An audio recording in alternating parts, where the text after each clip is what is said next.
It's my dad's birthday, and it's the first time I get to see my family since 2019. So I'm making a Snakebite birthday cake in honor of my dad's favorite cocktail, or really it's a shooter, but it includes Yukon Jack, lime, and I'm basically turning this into a decadent cake. You know how when your parents told you that your green beans were candy, so you'd eat it?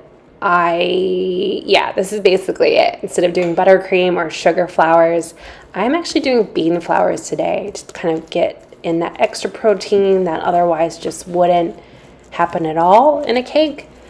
Not that most people are looking for protein in a cake, but I figured I saw this recipe online. I watched a few YouTube tutorials with it, and I figured, why not? Let's give it a shot.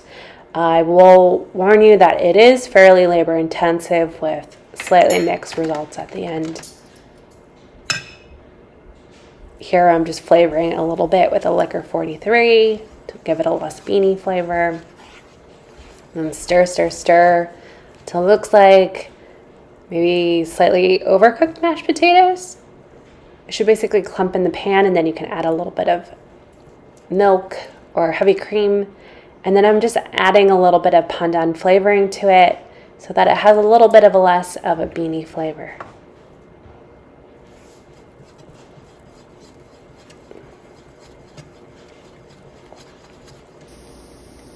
I use the leftover white bean skins to make a kind of peppery, savory crumble. My dad loves his pepper, and usually that wouldn't go in the drink, but I figured I'd incorporate it in such a way. Now I'm starting on to the lime buttercream, and I'm definitely lacking in kitchen equipment. I was splattering everywhere. Now adding the mascarpone. It's really great if you don't really like the taste of buttercream like I do, where it just kind of tastes like butter. This adds a little bit more flavor and depth. Powdered sugar, a little goes a long way, and I like to keep mine a little less on the sweet side.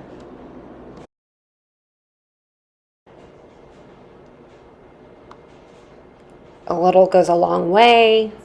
And now slicing up a few limes for the lime juice and zest so that it gives it this really lovely mild lime flavor.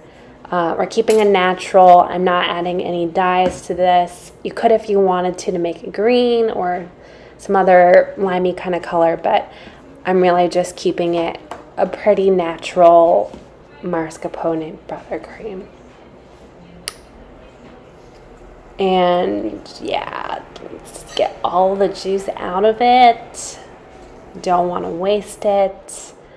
And voila, it's done. Yum, yum. Now we're moving on to the actual cake bit of this, like the meat to the potatoes, if you will. And so I just got a Whole Foods gluten-free cake mix because I just find it really difficult to make a tasty gluten-free cake from scratch. So I cheat. And this is where my phone started to get all messed up. It didn't record me actually making the cake bit, but I swear I did. It's all there. You can see it if you fast forward a bit.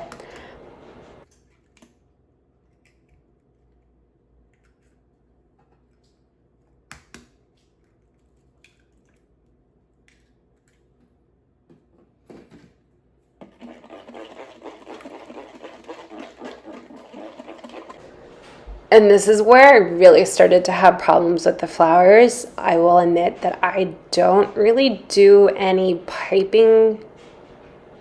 I mean, I haven't baked a cake in a really long time that has incorporated some piping.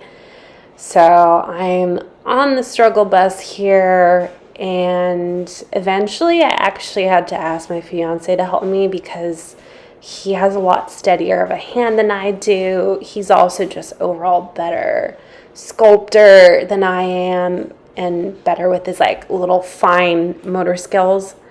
I am not.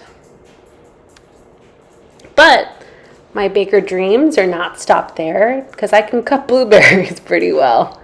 So we're just going to slice up a bunch of these blueberries for the cake. I think they're just going to look really pretty and a kind of unusual decoration where normally people just stick the blueberries on the cake, but I think the insides of them are beautiful and would count.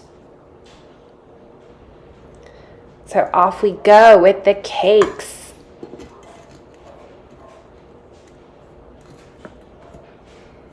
Here I'm just like, yeah, it's not working. So, yep, got myself a proper plate. And voila.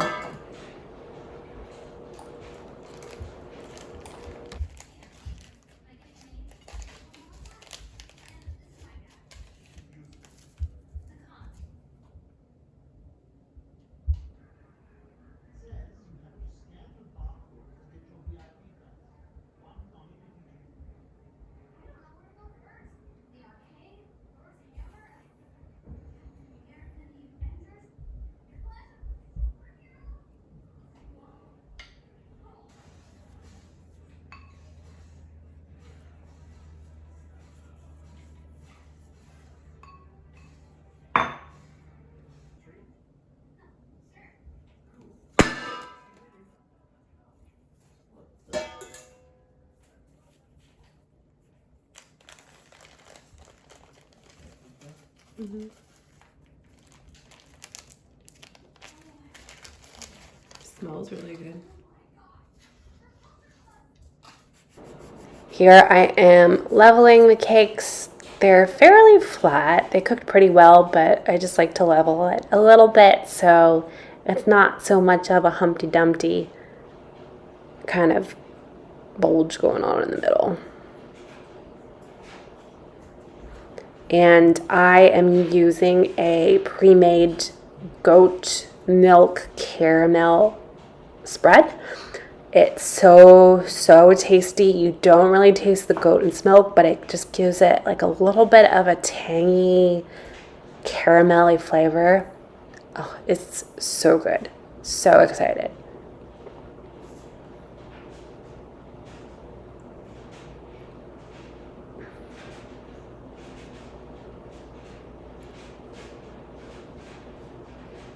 And now on to putting the crumb coat on. You're basically going to do one thin layer of the buttercream just to make sure that anything that pulls off the cake kind of just like, it basically like sucks it all in and kind of like keeps the crumb part of the cake in place. And then you're going to put this in the refrigerator for a bit to harden so that then you can put your next layer on it. And here we go, my favorite part, piping the shit out of the cake. You can see I have a whole bunch of decorations. My whole arsenal is waiting for me on the side. And I have my fiance helping me with those white bean paste flowers because mine were just a total fail. Putting some really pretty flowers on the cake that I got at my local grocery store. I just washed them before I put them on. I also have some echinacea leaves, eucalyptus leaves, sorry.